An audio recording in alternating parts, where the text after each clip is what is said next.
আজকে আপনাদের এক আটি লিচু এঁকে দেখাবো। প্রথমে কয়েকটি পাতা দিয়ে নিচ্ছি। আপনারা লক্ষ্য করুন, লম্বাটে লিচুর পাতা সাধারণত লম্বাটে হয়। এরপর গোল গোল করে লিচু দিচ্ছি।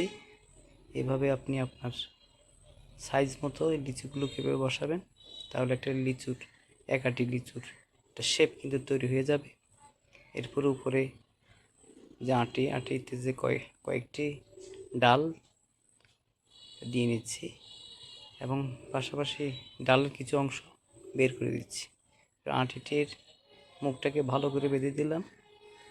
এরপর রং করব, সবুজ রং, পাতায় সবুজ রং দিয়ে দেব।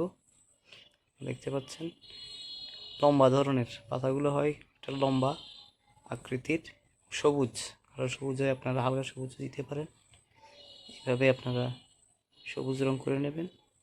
এরপর আমি পাতাকে একটু ভালো করে রংটা এঁটে দিলাম। আটির মধ্যে চকলেট কালার দিয়ে নিলাম যাতে ডালটাকে স্পষ্ট বোঝা যায়। পাশে ডালের অংশগুলোটাকে একটু রং করে নিলাম।